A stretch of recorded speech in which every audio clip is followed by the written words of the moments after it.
Welcome to the farm.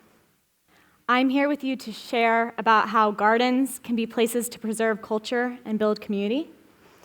I'm hoping to show you how a garden can be a physical manifestation of a community's commitment to welcoming immigrant families. I was born in Long Beach, California, and gardening was not a part of my childhood. My early memories involve waking up in the middle of the night when my house was shaking after a refinery 2 blocks away exploded. I was that kid who didn't know how food was grown. You might be wondering how I ended up here in front of you today to explain the benefits of gardens and advocate for them. And my path here had to do with family. I'm the daughter of a Costa Rican immigrant mother. My mom came here when she was 15 after she was orphaned in Costa Rica. My dad is Mexican American. He was born here. And I saw a really striking difference in how each of them was able to connect to cultural language. My mom spoke fluent Spanish, she still does. She was a bilingual first grade teacher for many years. And my dad, on the other hand, couldn't even answer the phone in Spanish. He'd pick up the phone and say, "Un momento, por favor." And it wasn't his fault. We had systems in place as a society that language wouldn't be continued on when immigrant families came here. During his generation, teachers would call parents at home and tell them not to allow their children to speak Spanish at home at all. No Spanish whatsoever. And I'm well aware that that still happens here now, today. But back then, it wouldn't have been surprising, and nobody would have been advocating otherwise. Parents went along with it. They trusted teachers and other people in society who said it was only going to be harmful to their kids to continue speaking native languages. So my dad grew up without Spanish at all. And there's other parts of our culture we've lost along the way. I don't necessarily wear the clothing of my ancestors.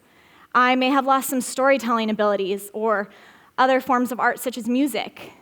But what I've seen is that food is a way for us to continue connecting to our culture, whatever that is, over many generations. And the beauty of food is it's something that we're able to easily share with others. You don't have to speak Spanish to enjoy recipes I've learned from my grandparents and my tías. I grew up making arroz con pollo with my tía Flor. And my abuela on my dad's side, who, in spite of Spanish being lost on that side of the family, still taught all of my cousins and I to make chicken tamales. So food continued on. But I'm here to ask a question. What happens if the ingredients you need to make your culturally traditional recipes aren't available here? What happens if you cannot purchase them in the store? There goes that entire piece of your culture and your family's heritage. Now, any garden lover will tell you that gardens are inherently magical places. Somehow seeds, soil, the sun, and a little bit of tender loving care come together to create plants shooting out of the earth. Those plants become big plants, and they become delicious food we get to eat. And the beauty of gardens is that they allow families to grow ingredients that they may not be able to access in the stores. Families are no longer controlled by whether a product is available for purchase. They can grow it themselves. Now, this is Camila. Her parents came here from Mexico, and she's grown up gardening. She basically has the opposite relationship to gardening and food that I had when I was a kid. She knows how to plant food, to cultivate it, and she knows what it's like to cook that food she's grown. Camila's grown up cooking Mexican-American cuisine, Mexican cuisine, and even pre-Columbian cuisine. Now, how is that for a history lesson? A piece that's not taught in school. Now, in front of Camila, you see a variety of food: kale, squash, even flowers that were planted in her family's garden plot. And all of it, they grew themselves. And you'll notice that there's tomatillos for green salsa and various types of chiles. And the specificity is important here, because if you have the wrong ingredient, you're not making the same recipe. It's not the same salsa, mole, or sauce. Now, this is Camila when she first started out in the garden, tiny tot, and this is them planting their plot here in our community for the first time. Now, when Camila and her family received a plot of land, it was about more than the land. they received a commitment from our local community that we were going to stand by them, welcome them, create safe spaces for them here, and advocate for them when needed. Now, I hope that this is something that you can ponder, and I want you to realize that this is more than one family. It's not about Camila, it's not about her family, and it's not about one garden. This is about an entire movement around food. This is a movement not just around local food, but this is a movement around people of color and immigrant families having the ability to access land so they can preserve, revive, and grow with their culture, access a heritage of growing food and cooking food, and share it with their children. Now, I'm excited to have recipes that I can share with my family and future generations, and Camila is going to have that same experience also. Now, I've had a lot of friends come to me lately, and those friends are the reason I'm here in front of you today. My friends have been asking me questions. They say, Marissa, is it normal to be this angry all the time? Is it normal to be this sad and brokenhearted all the time?